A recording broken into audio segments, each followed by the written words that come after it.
জান্নাতের ঘর সবাই পেতে চায়, কিন্তু স্বামী যদি একটু যদি রেগে যায়, অমনি স্ত্রীগণ কি বলে দেয়, তোমার কাছে কোনোদিন সুখী থাকলাম না, কোনোদিন সুখী নাই, 20 বছর ধরে সংসার করছি তোমার সঙ্গে, এখন পর্যন্ত একটা মনের মতো শাড়িও কিনে দিতে পারোনি, যে সেটা পরে এসেছে ওটা বাপের বাড়ির, আছে না নাই কথা বলেন? একটু 19-20 হয়ে গেলে স্বামী স্ত্রীর সম্পর্ক মনে হয় আকাশ ভেঙে পড়বে। আবার অনেক মেয়েরা আছে বারবার তালাকও চায়, আছে না নাই? আছে। 19-20 হয়ে গেলে সহ্য করতে চায় না। দেখাচ্ছে আপনি আপনার মায়ের জন্য প্রত্যেক মাসে মাসে 150-200 টাকা করে আপনি ওষুধের পেছনে খরচ করছেন। অনেক মেয়ে মানুষ আছে ওটা সহ্য করতে পারে, তুমি কেন বারবার এই টাকা খরচ করছো, কি দরকার? আছে না নাই? আছে। মানে সহ্য নাই, ধৈর্য নাই। আসিয়া তাকে জান্নাতে ঘর দেওয়া হয়েছে একটাই কারণ, শুধু আল্লাহকে গ্রহণ করেছে, আর সে যা ধৈর্য ধারণ করেছে এই দুনিয়াতে, এই ধৈর্যের কারণে জান্নাতে থেকে ঘর দেওয়া হয়েছে। মা বোনেদের উদ্দেশ্যে এই কথা, যদি আসিয়া আলাইহিস সালামের মতো হতে চান, এই দুনিয়াতে যতই আপনার স্বামী আপনি অত্যাচার করুক, আপনাকে যতই ধমকি দিক, যতই যত করে করুক না কেন, আপনি ধৈর্য ধারণ করেন আর স্বামীর জন্য দোয়া করেন যে আল্লাহ আমার স্বামীকে হেদায়েত দান করো, এই ধৈর্যের উপর যদি টিকে থাকতে পারেন, ইনশাআল্লাহ জেনে রাখবেন আপনার জন্য জান্নাতে ঘর অপেক্ষা করছে। আল্লাহ সুবহানাহু ওয়া তাআলা তুই আমাদের প্রত্যেককে জান্নাতে ঘর নির্মাণ করার জন্য এই ধৈর্য ধারণ এটা করার তৌফিক দান করে, সকলে বলি আমিন। আরেকটা ঘটনা পাওয়া যায়, খাদিজা রাদিয়াল্লাহু তাআলা আনহা, নাম শুনেছেন? ইনি কে বলেন তো? আল্লাহর নবী আলাইহিস সালামের স্ত্রী। তবে এখানে একটা ভুল তথ্য প্রচার আছে সমাজে। আল্লাহ নবী যখন বিয়ে করেছিলেন, নবীর বয়স তখন কত ছিল? আরো জোরে 25।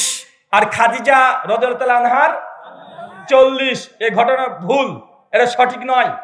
বরং খাদিজার বয়স তখন 27 থেকে 28 ছিল। কত? তবাকাতুল ইবনু সাদ প্রথম খণ্ডের 13 নম্বর পৃষ্ঠায় অনেকগুলো রিওয়ায়াত এসেছে। কিছু বর্ণনায় 40, কিছু বর্ণনায় 36, কিছু বর্ণনায় 27, কিছু বর্ণনায় 32।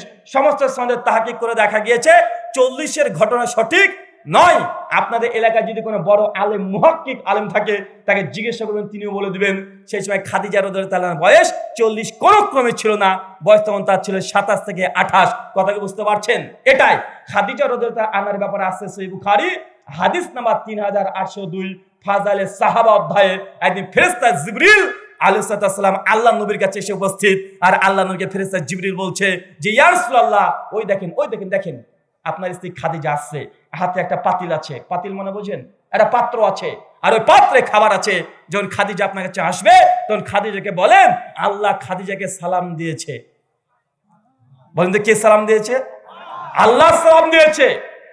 এবং আপনি এটাও জানিয়ে দেন যে আল্লাহ সুবহানাহু ওয়া তাআলা খাদিজা তোমার জন্য জান্নাতে একটা ঘর নির্মাণ করেছে। ঘরটা মনে মুক্তা দিয়ে তৈরি করা হয়েছে।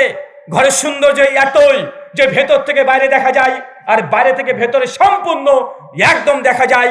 খাদিজা রাদিয়াল্লাহু তাআলা আনহা প্রসঙ্গে আল্লাহর নবীর পক্ষ থেকে আবু হুরায়রা হাদিস বর্ণনা করে বলছেন যে খাদিজাকেও দুনিয়াতে এই সংবাদ দেওয়া হয়েছে জান্নাতে তার জন্য একটা ঘর আছে। সহিহ বুখারী হাদিস না 3802।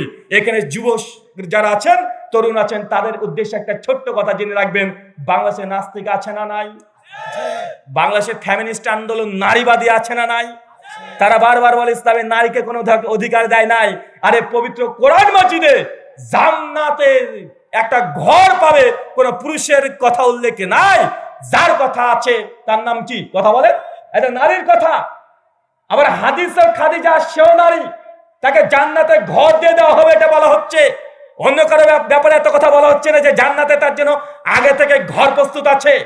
ইসলাম যে নারীকে সম্মান দিয়েছে, এক কথাতে গোটা বিশ্বকে কম্পিত করার জন্য যথেষ্ট হয়ে যায়। সূরা নাসে হাদিস 3104 আল্লাহ নবী বলেন মায়ের পায়ের নিচে জান্নাত। দুনিয়াতে যত বড় সাহিত্যিক আছে, যত বড় দার্শনিক আছে, পৃথিবীর গোটা ব্রিটিশ যত আইন আছে, ল আছে, ফেমিনিস্ট আন্দোলন, নারীবাদী আন্দোলন যা আছে, তারা একটাও এই হাদিসের মোকাবেলা করতে সামর্থ্যবান না। কেউ বলতে পারে চাষবন্ত? কথা বলেন, কেউ বলেছে? আর এই কথা আজকের কথা নয়, 1400 বছর আগেকার কথা। যে সময় মানুষ মানুষকে হত্যা করত, মানুষ মানুষকে চিনত না, সেই সময় মানুষ এত উশৃঙ্খল ছিল, সেই সময় আল্লাহ নবী বলছেন মায়ের পায়ের নিচে জান্নাত। এই চারটেখানে কথা। আমি যে দেশ থেকে এসেছি, আজ থেকে 100 বছর আগেও নারীকে বলা হতো, আমাদের ভারতবর্ষের ধর্ম যেটা হিন্দুইজম, হিন্দু ধর্ম, 100 বছর আগেও মনে করা হতো যদি কোনো নারীর স্বামী আগে মারা যায় তাহলে ওই স্বামীর সঙ্গে নারীকে চিতাতে দাউ দাউ করে যদি জ্বলতে পারে, জ্বলে যায়, তাহলে সে নাকি স্বর্গে ঘুরে বেড়াবে স্বামীর সঙ্গে। কথা বুঝতে পারছেন না ভাই? সতীদাহ প্রথা সম্পর্কে জানা আছে না? মাত্র 100 বছর আগেও হিন্দুদের মধ্যে নারী যদি স্বামী একবার মারা গিয়েছে, বিধবার আর বিবাহ করতে পারবে না, তার চুলকে ন্যাড়া করে দিয়ে সাদা থান পরে ঘরের মধ্যে পড়ে থাকতে হবে। মাছ মাংস পেঁয়াজ রসুন এগুলো খেতে পারবে না। খেলে মাছ মাংস খেলেই শরীরে যৌনতা বেশি আসে, গরম ভাব চলে আসে, তার জন্য ব্যভিচার করতে পারে, বিয়ের জরুরত হতে পারে। তার জন্য এই নারীদের সঙ্গে এই কাজ করা হতো। 100 বছর আগেকার কথা, 1400 বছর আগে আল্লাহ নবী বলছেন মায়ের পায়ের নিচে জান্নাত। এর চেয়ে বড় কোনো কথা হতে পারে? আল্লাহ সুবহানাহু ওয়া তাআলা এই গোটা বিশ্ব জাতি যদি ইসলাম থেকে নিয়ে একবার যদি গবেষণা করতো, ইসলামের প্রত্যেকটা আইন এমন কোনো জায়গায় নেই যে আল্লাহ নবী কথা বলেনি। আরে আল্লাহ নবী বলছেন যে তোমার যে গরু আছে, উট আছে, অতিরিক্ত বোঝা দিও না, উটের একটা হক আছে। আপনি যে ঘোড়াটাকে বারবার সপাং সপাং করে মারছেন, চলতে পারছেন না, সারাদিন ঘোড়া চালাচ্ছেন, চপ চপ করে মারছেন, প্রচন্ড মারছেন, এবং ঘোড়াকে পেটানো যাবে না। আপনার বলদ মাঠে কাজ করছে, বারবার আপনি পেটাচ্ছেন, এটা তারপরে জুলুম করছেন, কিয়ামতের মাঠে এর হিসাব আপনাকে দিতে হবে। এটার নাম ইসলাম। ইসলাম যেখানে পশু পাখি প্রাণী বেড়াল কুত্তার কথা, কুত্তার অধিকারের কথা বলে, এই ধর্ম কিভাবে নিরীহ মানুষকে হত্যা করার জন্য উস্কে দিতে পারে? গোটা বিশ্বে বলছেন মুসলমানরা জঙ্গি। আরে বেটা, ইসলাম বলছে সহিহ বুখারী 3421 নাম্বার, একটা মেয়ে একটা বেড়ালকে না খেতে দিয়ে মারা গিয়েছিল। বেড়ালটাকে বেঁধে রেখেছিল, খেতে দেয় না মেয়েটা। আল্লাহ নিয়ে বলছেন এই মেয়েটি জাহান্নামে যাবে। একটা বিড়ালকে শুধুমাত্র তার দায়িত্বহীনতার কারণে মারা গিয়েছে, এই জন্য জাহান্নামে যাবে। আর আপনি বলছেন যে মুসলমান এরা জঙ্গি, মুসলমানরা মানুষকে হত্যা করে, মুসলমানরা অমুসলিমকে হত্যা করে। এই কথা যেগুলো বলছে, এটা পরোক্ষভাবে গোটা বিশ্ব জগৎকে বোঝানোর চেষ্টা করছে আইসক্রিম খুব গরম। কথা বুঝতে পারলেন না ভাইজান? আইসক্রিম গরম হয় চাচা? চাচা কোনো আইসক্রিম গরম খেয়েছেন? কফি কোল্ড হয়, হটও হয়। আইসক্রিম মানে কি? আইস মানে কি? আইসক্রিম মানে ঠান্ডা। আরে ইসলাম মানে শান্তি। ইসলাম যত জঙ্গিপনা আছে, যত সন্ত্রাসী আছে, দমন করতে, ধ্বংস করতে, ডিস্ট্রয় করতে আল্লাহ নবী এই দুনিয়াতে এসেছে। আজকে আল্লাহ নবীকে বলা হচ্ছে এরা নাকি জঙ্গি ধর্ম। বলে নাউজুবিল্লাহ মিন জালিক। আল্লাহ সুবহানাহু ওয়া তাআলা এই কথাগুলো মুসলিম উম্মাহ সহ পুরো বিশ্বের মানুষকে বোঝার তৌফিক দান করে, সকলে পড়ি আমিন। এটা হচ্ছে খাদিজা রাদিয়াল্লাহু আনহার ঘটনা। আরেকটা বর্ণনা আসছে সহিহ বুখারী হাদিস নাম্বার 3242-এ একজন পুরুষের কথা এসেছে, তার নাম হচ্ছে ওমর বিন খাত্তাব রাদিয়াল্লাহু আনহু। নাম শুনেছেন চাচা? ইনি কে বলেন তো? সাহাবী। শুধু সাহাবী? সাহাবীর মধ্যে ভাগ আছে। খলিফা। কত নম্বর খলিফা? 2 নাম্বার। শুধু কি খলিফা? শুধুই কি খলিফা? আল্লাহর নবীর শ্বশুর ওমর বিন খাত্তাবের মেয়ের নাম কি? হাফসা রাদিয়াল্লাহু আনহা। তার পিতার নাম কি? ওমর বিন খাত্তাব নয়? আমরা সকলে জানি আবু বকর রাদিয়াল্লাহু আনহু আল্লাহর রাসূলের শ্বশুর। এই কথা তো ঠিক 100%। কিন্তু ওমরও যে নবীর শ্বশুর ছিলেন, এটা অনেক মানুষই জানে না যে ওমর বিন খাত্তাব ইনিও আমাদের নবীর শ্বশুর ছিলেন। ওমর বিন খাত্তাবের ব্যাপারে আল্লাহ নবী বলছেন, এই হাদিসে বর্ণনা করছে আবু হুরায়রা রাদিয়াল্লাহু আনহু, সহিহ বুখারী হাদিস নাম্বার 3242। আল্লাহ রাসূল বলছেন, হঠাৎই একদিন আমি দেখছি জান্নাতে, স্বপ্নের মধ্যে চলে গেছি, জান্নাতে ঘুরে বেড়াচ্ছি। জান্নাতে ঘুরতে ঘুরতে পাশ দিয়ে একটা দেখছি অনেক সুন্দর বাড়ি, এমন সুন্দর যে আমার দৃষ্টিটাকে এই বাড়িটা আকর্ষণ করে নিচ্ছে। সামনে দেখছে একটা মেয়ে অজু করছে। আমি সঙ্গে সঙ্গে ফেরেশতা জিবরিলকে বললাম, জিবরাইল এই ঘরটা কার? এত সুন্দর। সঙ্গে সঙ্গে জিবরিল তখন বলছে, আল্লাহর নবী এই ঘরটা হচ্ছে আপনার সাহাবী দ্বিতীয় খলিফা ওমর বিন খাত্তাব, তার জন্য ঘর আল্লাহ তৈরি করে রেখেছেন। আল্লাহ রাসূল সঙ্গে সঙ্গে বলছেন, ওমর বিন খাত্তাবের মর্যাদা দেখে, এই ঘর দেখে ভেতরে প্রবেশ করতে ইচ্ছে হচ্ছিল, কিন্তু ওমরের সম্মানের জন্য আমি এই ঘরে আর প্রবেশ করলাম না। ওমর বিন খাত্তাব জান্নাতে যখন আসবে প্রথম এই ঘরে প্রবেশ করবে। এই কথা যখন নবী ওমরের সামনে বলছেন, ওমর বিন খাত্তাব কাঁদতে কাঁদতে চোখের পানি ছেড়ে দিয়েছেন, কেঁদে ভাসিয়ে দিচ্ছেন জান্নাতে ঘরের সংবাদ শুনে। চিন্তা করতে পারছেন? এই যে ওমর বিন খাত্তাব। অথচ জান্নাতের বর্ণনা বললে আমাদের অনেক যুবকের কাছে মনে হয় যেটা কেমন একটা কথা হয়ে গেল, জান্নাত কে দেখেছে রে বাবা? মরার পরে জান্নাত আছে, এটার প্রমাণ কি? ভাই অনেকে দাবি করে, কি করে না। একজন যুবক আমাকে প্রশ্ন করে বলছে যে রুহুল আমিন ভাই, আপনি তো খুব ভালো ভালো আলোচনা করেন, তবে আমি একটা জিনিস বিশ্বাস করি না আপনার আলোচনা। তো কোন জিনিসটা? ওই যে কবরে আযাব হয়, এটা আমি বিশ্বাস করি না। আমি বললাম, কেন ভাইজান, কেন বিশ্বাস করেন না? উনি তখন বলছেন, আরে কবরে যদি আযাবই হবে তো আমাদের বাড়ির পাশে একটা কবর আছে, আর হুজুররা বলে কবরের মধ্যে নাকি আযাব হয়, বড় বড় সাপ থাকে, একবার কামড়াবে ৭০ বছর ধরে নাকি জ্বলবে। কবরে নাকি বড় বড় বিছুতা আছে, সাপ আছে, এটা নাকি দংশন করে। তো আমাদের বাড়ির পাশে একটা কবরস্থান বড় আছে, ওই ফিল্ডে আমরা ফুটবল খেলি, ভলিবল খেলি, মাঝে মধ্যে বলটাকে যখন মেরে দিই কবরের মধ্যে পড়ে যায়, আর ছেলে যারা আছে ভয়ে কেউ কবরে নামে না। আর আমি তো কবরে বিশ্বাসই করি না, যেতে হয় তো আমি যাই ভেতরে গিয়ে বলটা কবরের মধ্যে থেকে তুলি, নিচে বারবার তাকিয়ে দেখি কই কিছুই তো বোঝা যায় না, শুধু কটা ওই পিঁপড়া ঘুরে বেড়ায়, ওই দেখতে পাই না তো, হাড়গুলো পড়ে থাকে, কিছু কিছু হাড় দেখেছি, খুলি দেখেছি, কঙ্কালের মতো কিছু অংশ দেখেছি, কিন্তু আযাব কই দেখতে তো পাই না, শুধু পিঁপড়া ঘুরে বেড়ায়। হুজুর বলছে সাপ আছে, আর ওখানে পিঁপড়া দেখা যায়, সাপ দেখা যায় না, পিঁপড়া ছোট তাও দেখা যায়, সাপ এত বড় তাও দেখা যায় না। অতএব আমি কবর আযাবকে বিশ্বাস করি না। ভাই এই সংশয় অনেকের মধ্যে আছে না নাই? স্বপ্ন কারা কারা দেখেন একটু হাত তোলেন তো। ড্রিম, স্বপ্ন দেখেন না ভাইজান? সবাই দেখি তো ভাই, দেখি না ভাইজান? সকলে দেখি, ঠিক আছে। আচ্ছা, স্বপ্ন যখন দেখেন, চাচা আপনার জীবনে এমন কোন স্বপ্ন দেখেছেন? স্বপ্ন দেখছেন, দেখুন স্বপ্ন তো একটা গাড়ি অ্যাক্সিডেন্ট হয়েছে, ওই গাড়িতে আপনি আছেন, সবাই চিৎকার মারছে, প্রচন্ড চিৎকার মারছে, বাঁচাও বাঁচাও। আপনি দেখছেন আপনার পা, একটা হাত ভেঙে বেরিয়ে গেছে, কেটে গেছে, রক্ত বেরোচ্ছে, চিৎকার মারছেন, একদম অনেক কষ্ট পাচ্ছেন। এরকম স্বপ্ন অনেক সময় দেখা যায় না? কথা বলেন।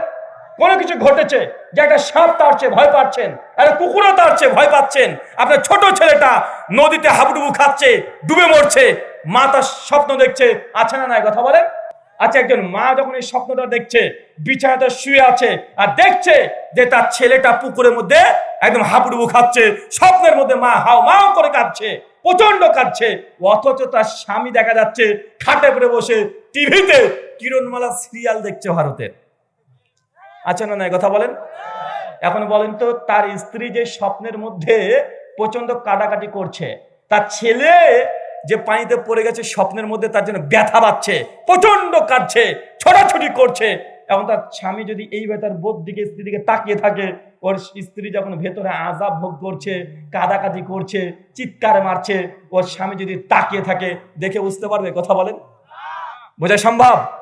পৃথিবীর যত বড় ভয়ঙ্কর ক্যামেরা নিয়ে আসেন, ক্যামেরা দিয়েও ভাই এই স্বপ্নকে ধরে রাখা সম্ভব? ধরা সম্ভব? পৃথিবীর গোটা বিজ্ঞান জগতে যা আছে সবাইকে নিয়ে চলে আসেন, আইজাক নিউটনকে কবর থেকে তুলে নিয়ে চলে আসেন, অ্যালবার্ট আইনস্টাইনকে তুলে নিয়ে চলে আসেন, তারপরে একজন মানুষ স্বপ্নের মধ্যে ভয় পাচ্ছে, সামনেতে 14ই ফেব্রুয়ারি আছে, যুবকরা তো অনেক স্বপ্ন, গার্লফ্রেন্ডকে একটা লাল গোলাপ দিতে পারলেই অনেক খুশি, এখন থেকে স্বপ্ন দেখছে, আছে না নাই? কথা বলেন। যেমন স্বপ্নের মধ্যে আপনি এইসব সিন দেখছেন, ভালো লাগার সিন, ঘুম ভাঙার পরেও বেটা অন্তরে ভালো লাগা ফিল করে কি করে না? যদি কোনো খারাপ জিনিস দেখেন, ঘুম ভাঙার পরে সেটা ভয় ভয় কাজ করে কি করে না? মানে ঘুমের মধ্যে যেটা দেখলেন, ঘুম ভেঙেও তার একটা ক্রিয়া কাজ করে কি করে না? এখন যদি আমি বলি যে ভাইজান স্বপ্নকে বিশ্বাস করি না, যদি স্বপ্ন আপনি দেখছেন আমি দেখতে পাই না, স্বপ্নের মধ্যে আপনাকে কেউ পিটাচ্ছে, মেরে ফেলেছে, হাত পা দিয়ে রক্ত বেরোচ্ছে স্বপ্নের মধ্যে, অথচ আমি তাকে যদি দেখি বা আমি দেখতে পাবো? কথা বলেন। আরে কবরে আযাব অনুরূপ, কবরের মধ্যে হাড় পড়ে আছেন দেখছেন, আপনি যত ভিডিও ক্যামেরা করেন না কেন, ওর মধ্যে যে আযাব হচ্ছে দেখতে পাবেন না। যে আপনি স্বপ্ন দেখছেন, স্বপ্নে আপনাকে পেটাচ্ছে, আমি যেন বাইরে থেকে দেখতে পাবো না, কবরের মধ্যে আযাব হচ্ছে, এটা আপনি বাইরে থেকে দেখা সম্ভব নয়। দুনিয়াতে এমন অনেক দৃষ্টান্ত আছে। আল্লাহ সুবহানাহু ওয়া তাআলা গায়েবী যেসব বিষয়গুলো আছে, এইসব বিষয়ের উপর আমাদেরকে ঈমান আনার তৌফিক দান করো। সকলে পড়ি আল্লাহুম্মা আমিন। সম্মানিত সুধী, এখন আপনাকে জাস্ট 3টে কথা বললাম যে দুনিয়াতে অনেক মানুষ আছে যারা জান্নাতে আগে থেকে ঘর পেয়ে গেছে, বা আমাদের জান্নাতে ঘর দরকার আছে না নাই? আমাদের এই জন্য কি শুধুমাত্র কষ্ট ছাড়া ঘর নির্মাণ হয়ে যাবে? দুনিয়াতে একটা ঘর নির্মাণ করতে হলে 30 বছর 40 বছর ধরে পরিশ্রম করতে হয়, দিন রাত 24 ঘন্টা 18 ঘন্টা কমপক্ষে পরিশ্রম করেন, একদম ফজর থেকে শুরু করে রাত 10টা পর্যন্ত দোকান চালাচ্ছেন, এত পরিশ্রম দুনিয়াতে একটা ঘর পাওয়ার জন্য। ভাই জান্নাতে ঘর এমনি পাওয়া যাবে না, জান্নাতে ঘর নির্মাণ করার জন্য আপনাকে শ্রম ব্যয় করতে হবে। তো দুনিয়ার মতো এত দীর্ঘক্ষণ শ্রম নয়। আমি মাত্র 6টা আমল বলবো। কয়টা বলবো চাচা? 6টা আমল বলবো, যে আমল করলে আপনিও ওমর বিন খাত্তাবের মতো জান্নাতে ঘর পেয়ে যাবেন, বিবি আসিয়া আলাইহিস সালামের মতো জান্নাতে ঘর পেয়ে যাবেন, মাত্র 6টা আমল। প্রথম 1 নাম্বার আমল সহিহ বুখারী কিতাবুস সালাত হাদিস নাম্বার 450। আল্লাহ নবী বলেন কোন ব্যক্তি যদি দুনিয়াতে একটা ঘর নির্মাণ করে দেয়, আল্লাহ বলছে জান্নাতে তাকে একটা ঘর দেওয়া হবে, বাইতুল ফিল জান্নাহ, জান্নাতে আমি আল্লাহ তার জন্য একটা ঘর নির্মাণ করে দেব। দেখেন সব বসে আছি, এই সময় কি বলতে হয়? তো ঘুমাচ্ছেন কেন? আমরা তো বাঙালি, কোথায় সুবহানাল্লাহ, কোথায় আলহামদুলিল্লাহ, কোথায় ইনশাআল্লাহ, এগুলো জানিও না কোথায় বলতে হয়। একজন ছেলেকে বলছি ভাই কেমন আছিস রে, ইনশাআল্লাহ। ইনশাআল্লাহ মানে ইনশাআল্লাহ। আর দোকানদার যারা আছে এদের কাছে ইনশাআল্লাহ এটার মানে আলাদা। আমাদের শেখ আব্দুল হামিদ ফৈজি আল মাদানী হাফিজাহুল্লাহ, উনি খুব রসিক মানুষ, কবিতার সুরে কথা বলেন। তো উনি বলছেন বাঙালির কাছে ইনশাআল্লাহ মানে কি জানো? কি বলছে? ইনশাআল্লাহ মানে দিব না রে শালা। মানে আপনার কাছে কেউ যদি টাকা পায়, বলে এই ভাই টাকা দিবি? দেবো দেবো, কাল দেবো। কাল দিবি তো? হ্যাঁ ইনশাআল্লাহ দেবো, মানে ও দেবে না, এই যে ইনশাআল্লাহ বলেছে। বা আছে না নাই কথা বলেন? ওর কাল আর শেষ হয় না। তো কোথায় ইনশাআল্লাহ বলতে হয়? চাচা ভবিষ্যতে কোনো কাজ যখন করবেন এরকম নিয়াত চিন্তা করলে কি বলতে হয়? ইনশাআল্লাহ। মাশাআল্লাহ কোথায় বলতে হয়? সুন্দর একটা জিনিস দেখেছেন, ভালো একটা জিনিস দেখেছেন, মাশাআল্লাহ বলবেন। যুবক ভাইদেরকে উদ্দেশ্যে একটা কথা, এখন বললেই হয় যে একটা সুন্দর মেয়ে যাচ্ছে, হুজুর কি বলবো, এখানে কি মাশাআল্লাহ বলবো? যদি আপনার সুন্দর একটা ছেলে হয়, খুব সুন্দর দেখতে, কেউ যদি বলে আরে কি সুন্দর দেখতে, তো ছেলেটা হেব্বি দেখতে, আরে অনেক সুন্দর রে, কেউ বলে তার মুখে একটা থাপ্পড়, ভাই চুপ, আগে মাশাআল্লাহ বল। কথা বুঝতে পারছেন? যদি মাশাআল্লাহ না বলে ক্ষতি কি? কিছু রিওয়ায়াত আছে, তাবেঈদের আমল পাওয়া যায়, কোন সুন্দর জিনিস দেখার পর যদি মাশাআল্লাহ না বলা হয় তো ওই জিনিসের মধ্যে নজর লেগে যায়। কথা বুঝতে পারছেন? ওই জিনিসের মধ্যে কি লেগে যায়? নজর। নজর লাগা সত্যটা হক, আর নাজরুন হাক্কুন, নজর লাগা এটা সঠিক। সে বুখারীর রিওয়ায়াত আছে। তা আপনার সুন্দর যদি ছেলে হয়, সবাই যদি বলে এরে হেব্বি লাগছে দেখতে, অনেক সুন্দর, তাকে বলতে দেবেন, আগে বলে মাশাআল্লাহ বলেন, তারপর অনেক সুন্দর হেব্বি লাগছে, যা ইচ্ছা তাই বলতে বলেন। সুন্দর একটা বাড়ি করেছেন, কেউ যদি বারবার বলে হেব্বি লাগছে বাড়িটা, ওকে বলবেন আগে তুই মাশাআল্লাহ বলেন।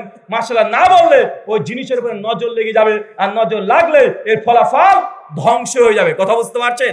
আল্লাহ বলছেন নজর লাগার ফলাফল একটাই, একদম কবর, মানে মৃত্যু পর্যন্ত নজরের ছোটার সম্ভব না, মৃত্যু পর্যন্ত হতে পারে। তার জন্য আপনার ছেলে যদি হয়, ফেসবুকে ছবি পোস্ট করা যাবে না।